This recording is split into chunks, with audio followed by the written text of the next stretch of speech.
The preacher D.L. Moody, when he was during his career as a preacher, returned home one time after a revival, and his wife asked him the simple question, how many people were saved? And Moody's answer was 2.5. His wife said, oh, you mean 2 adults and 1 child? And Moody said, no, 2 children and 1 adult. I guess the way he reasoned, the 2 children had their whole lives before them. The adult only had half of their life before them.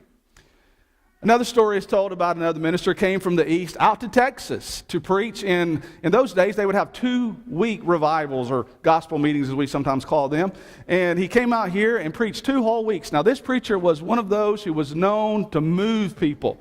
Particularly when he would offer the invitation, the people would come down the aisle, and he was known for that. And so he preached here for 2 weeks, and only 1 young boy in the whole 2 weeks responded.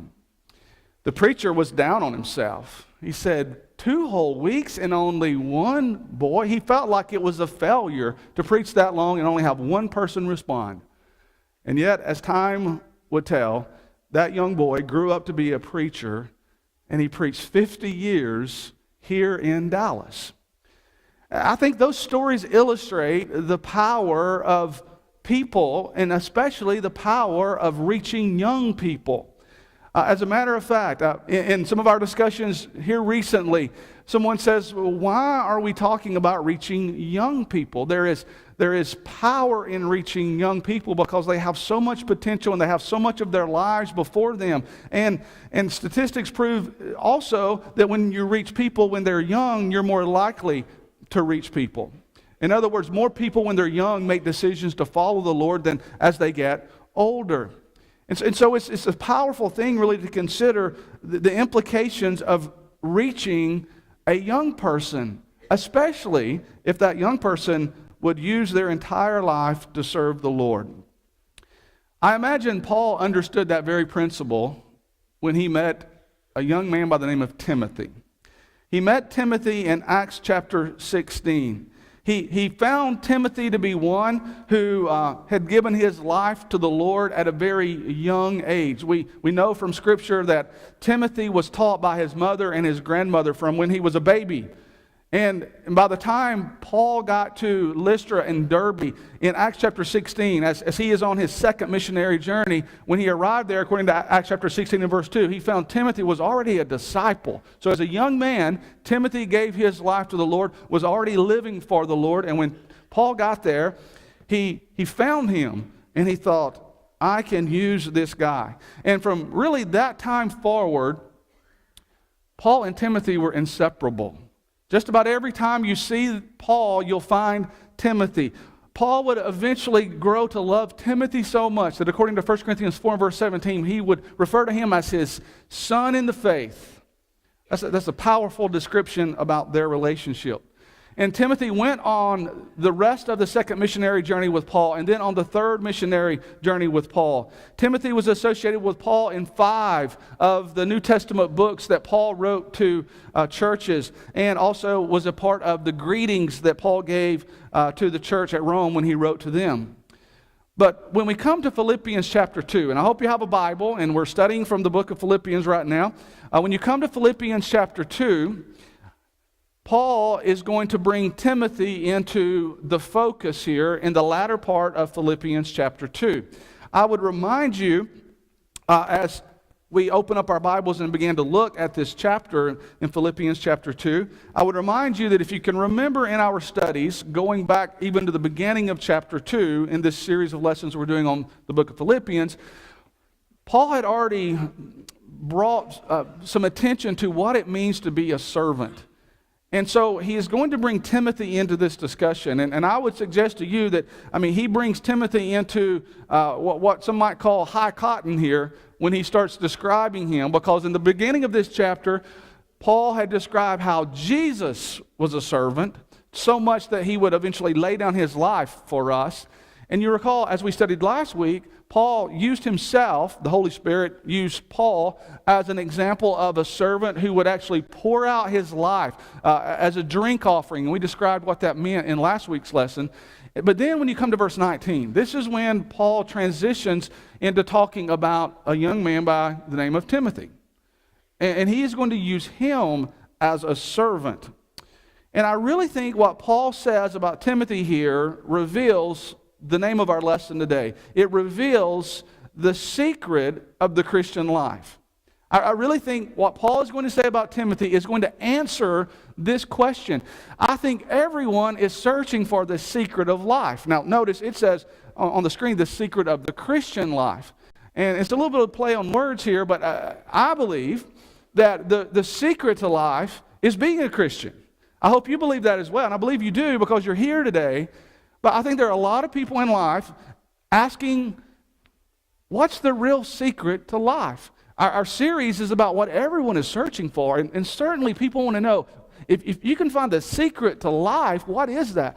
Well, I believe it's living the Christian life, but to go a step further, if you want to live the Christian life successfully, I really think what Paul says about Timothy here gives us that answer. It gives us the answer to the question, what's the secret of the Christian life? Now, most people, when they go about searching for the secret to the life that they're living, and even maybe searching for the secret of the Christian life, here's the problem. The problem is self gets in the way of finding that. Most people, if they're thinking this is what life is about, this is the secret of life, most people, and I'm thinking about more maybe on the outside of the church than the inside of the church, but in the world, I think a lot of people would say the secret to life is watching out for number one. Making sure I do what is best for me.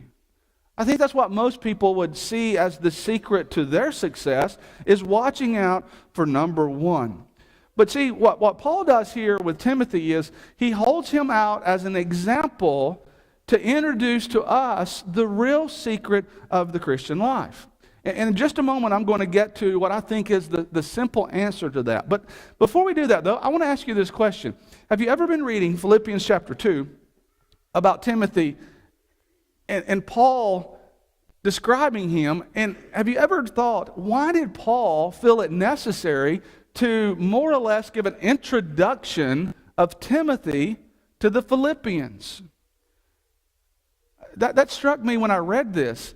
Paul, it's like he's stopping to make an introduction of Timothy to the Philippians. The reason I say it maybe seems odd is because when Paul got to Lystra and Derbe and he found Timothy, the young preacher who was already a disciple, he brought him into his ministry team. And just a few verses later, I think it's about verse 12, you see that they got to Philippi. So the people would have automatically already known who Timothy was because he was traveling with Paul. And there are plenty of verses that suggest that Timothy had many interactions with the Philippian congregation. And so you might say, well, why, when Paul writes this book, then, would he feel necessary to introduce him? Preachers kind of have a love-hate relationship with introductions. It's kind of something that happens, you know. You go somewhere and speak, and, you know, they feel it necessary to introduce you. And most preachers I know, they would prefer just for it to be said, our preacher today is, and give the name, and he's from, give the place he's from. And that's probably good enough. But I can tell you why, you know, we give introductions to preachers when they come.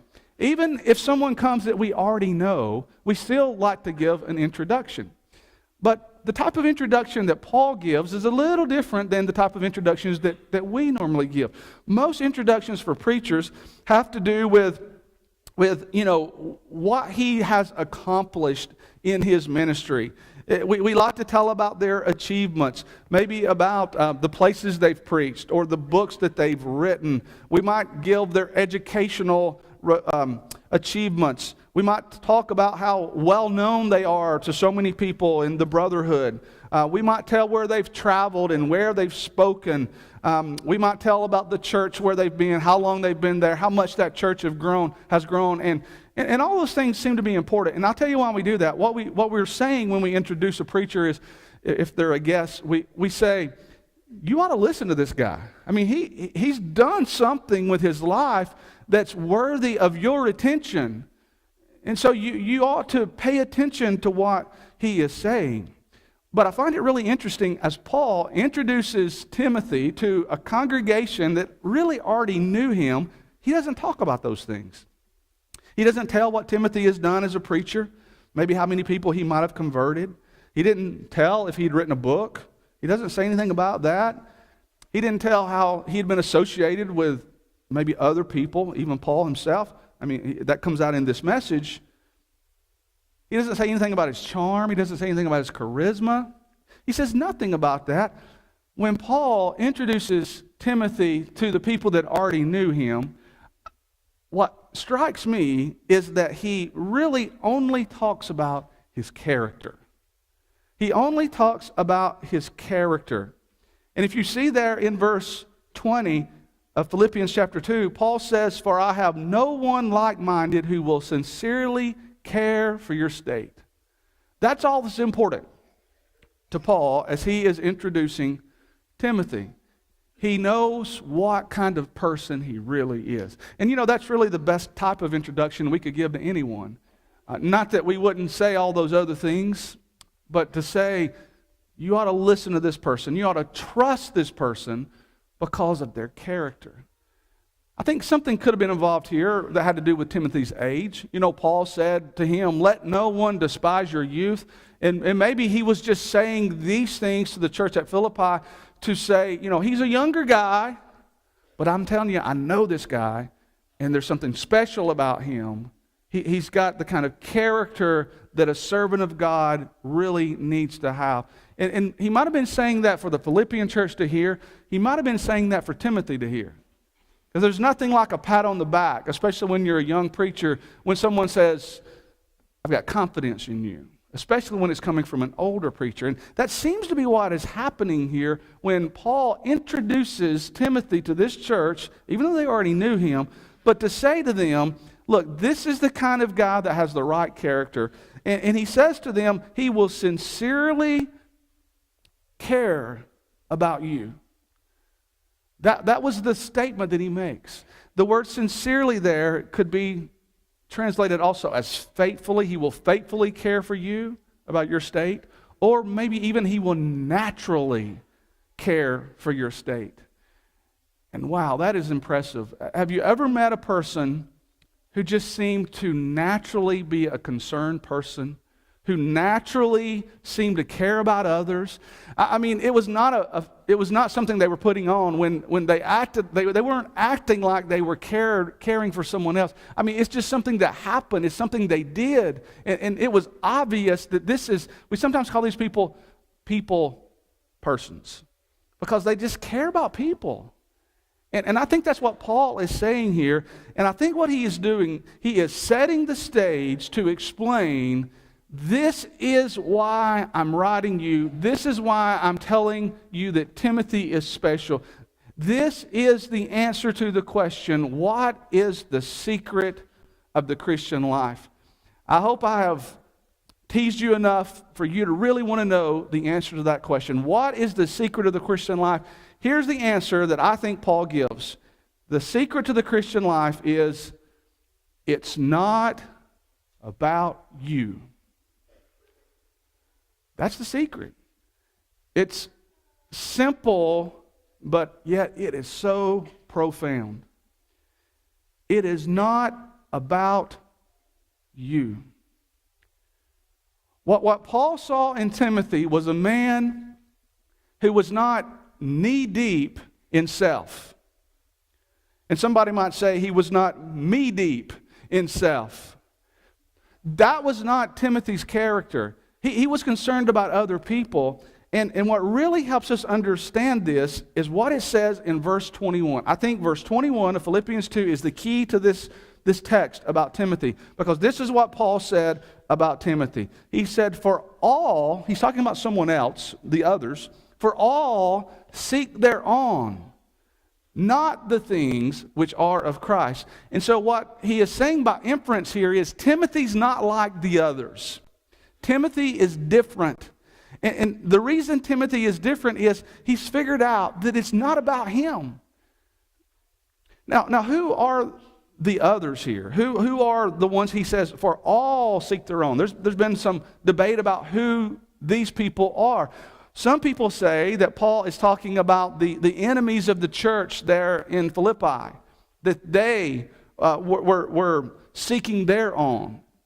And I guess that's possible. Every church, every church has some individuals, and all they think about is self. You know, if I could just step aside and maybe run a rabbit trail right now, we've got to remember, as we think about reaching out to our community, as we think about ministry methods, as we're planning for the future, as we're discussing some of the things we're discussing right now, one of the things all of us have got to remind ourselves is this is not about me. It's about those that we're trying to reach with the gospel. And so we've got to make sure that we're not, first of all, trying to please ourselves. And so who are these people? Maybe there were some people who were already members of the church there. Maybe they were some of the opposition party for the church. But some believe, though, the people that Paul is actually referring to here are the people that he knew back in Rome. The people, as he's writing this book from Rome, that he had gotten to know in the Roman church. A lot of people believe that he is actually referring to the people he knew back in Rome. Now, why is that significant? Well, if that is the case, it's almost like Paul had gotten out the Roman church directory and he was going through it. You know, everybody that works in ministry, they've done this. You get out the church directory, you need somebody to do an important job, and you say, who can do that? Well, instead of trying to just think up people, you get out the church directory and you just start flipping the pages and you see the pictures and, yeah, that person could do it. And you flip the page, they might even be better. Someone has compared this to like Paul taking out the church directory there at Rome and saying, who can go for me to Philippi? Who can be the one that I need to do this very important thing for me? And Paul is running the list, and he can't think of anybody. All the ones that he thinks of, for some reason or another, he just doesn't think that they're going to be the right ones. And I'm telling you, in Romans chapter 16, the latter part of Romans, Paul just, if you've ever read that chapter, it's just a running list of people he knows. And he says some really good things about a lot of these people. It's kind of an impressive list of people that he knew. I heard Bruce McClarty do a sermon at Harding Lectures just a few months ago on Romans chapter 16, and it was an impressive lesson because he compared it to how all of us have people in our lives that have made a difference.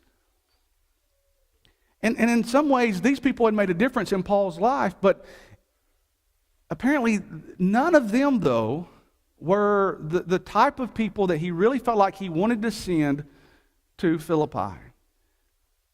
And maybe it's not that they were just bad people, but they had other things that were hindering them to be able to do this. And some of it undoubtedly had to do with what Paul says here, that they were seeking their own.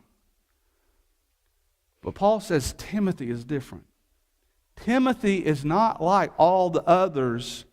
He does not seek his own. Timothy understood. He grew to have the character of life where people would say, with Timothy, it's not about him. It is not about him. And I really think that is a very powerful thing for us to rise to the level of our discipleship, to where we can honestly and genuinely say, I care about other people. I care about other people so much that I want to put them before me.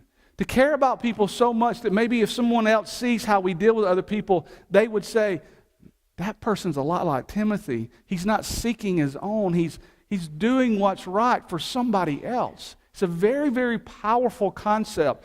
It is simple in one way, but profound in another. And I genuinely believe it's the secret to you growing in your Christian life. It's a secret for all of us, is to think less about ourselves and to think more about others. That's the thing I want you to remember from this lesson today. The secret to the Christian life is it's not about you. It's about others.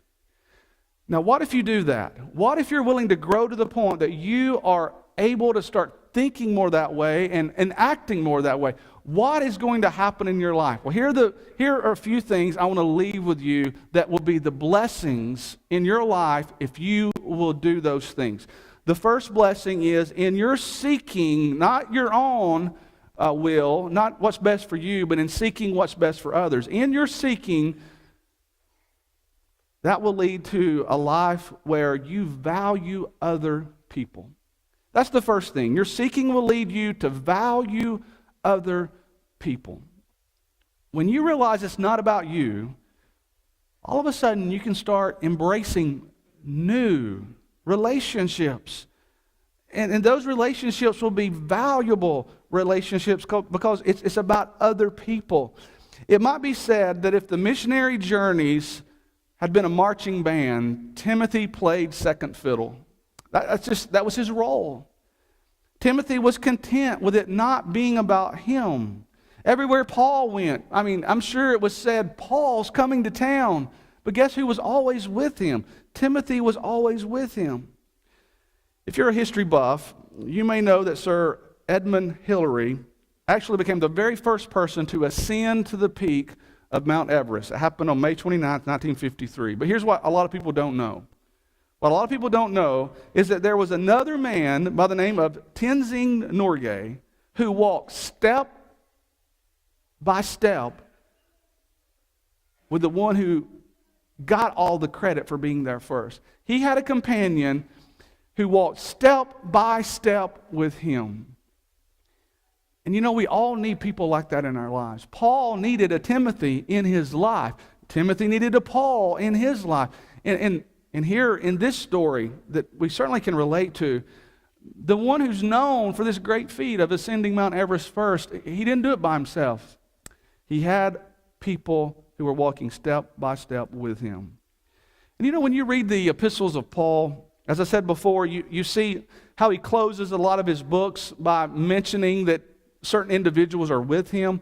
Paul had his opposition. And sometimes he would mention those people by name. But most of the people that Paul came in contact with as a disciple of Jesus, he valued the relationship that he had with them. And he would, in a lot of ways, he would brag upon them. And he would tell about those relationships. Because Paul found that in living a life where it's not about you, that you're seeking to do that will lead you to have very valuable relationships with others. Here's the second thing your seeking will do. Your seeking will lead you to the best relationships. Not just to value the people that you have relationships with, but you will find that in not thinking about yourself and in not being about you, that the relationships that you will develop will be the best relationships. We all know people. We all have relationships with other people. And yet we value some relationships more than others because we realize those are better relationships. And the types of relationships that I think we should, as Christians, value the most are the ones we have with each other. And when we grow like Timothy grew, to not make it about ourselves, then all of a sudden the relationships we have are going to be the very best relationships. I wonder if Timothy ever pinched himself. I wonder if he ever said, how did I become the favorite son in the faith to the great Apostle Paul? I wonder if Timothy ever said, why would the Apostle Paul want to take me with him on these missionary journeys? I wonder if Timothy ever thought, why would Paul think I'm the one that's best to go visit the church at Philippi if he couldn't go? I'm pretty sure there had to be some times when Timothy probably thought those things. It's just natural. What Timothy, though, really enjoyed was the best of all relationships. It really wasn't why those things were happening. It was the fact that they did happen.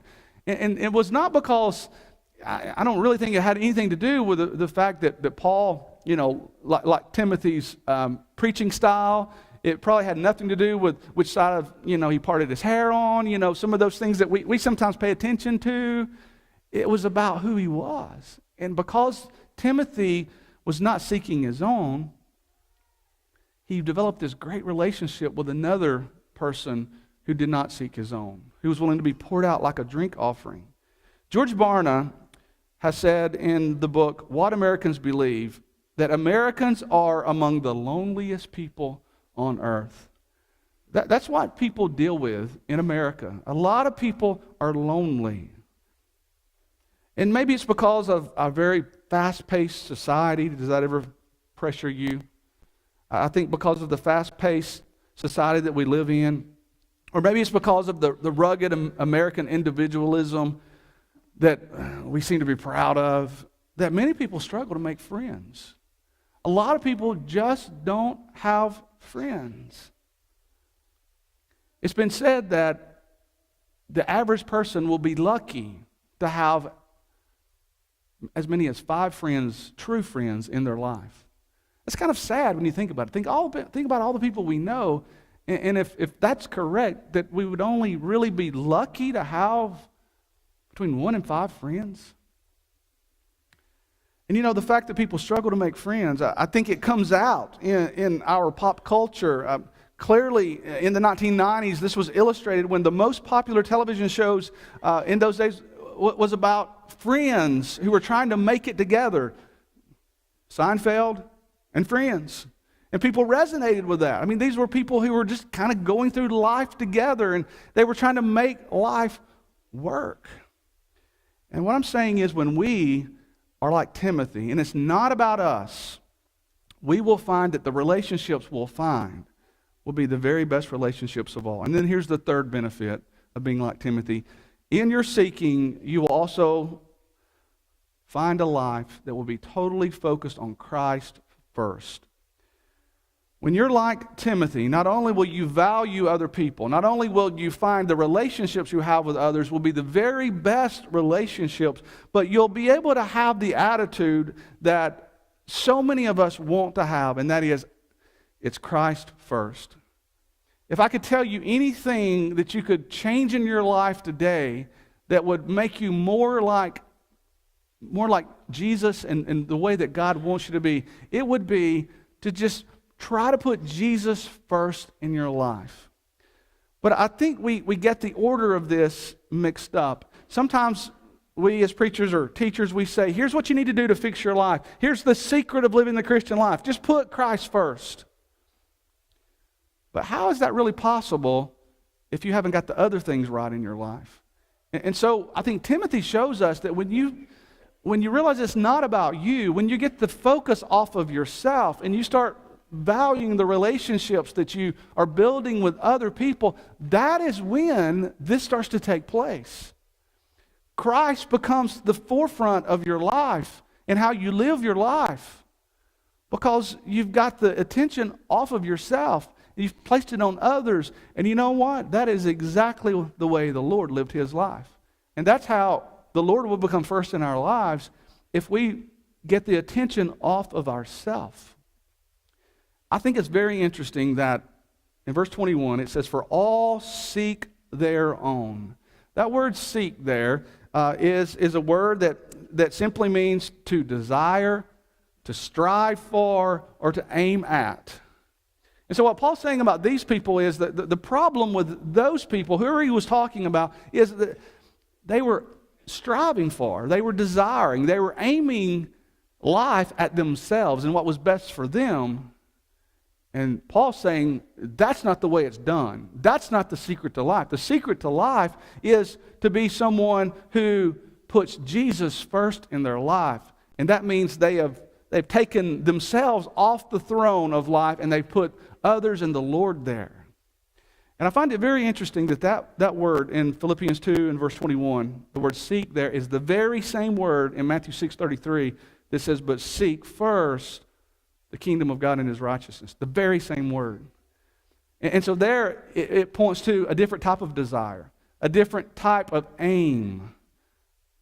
It points to the desire and the aim that Jesus and the things that have to do with his kingdom are very first at the forefront of our lives. Timothy bucked the trend.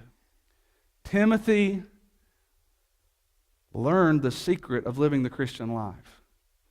Timothy grew to understand it was not about him. And that's our lesson today.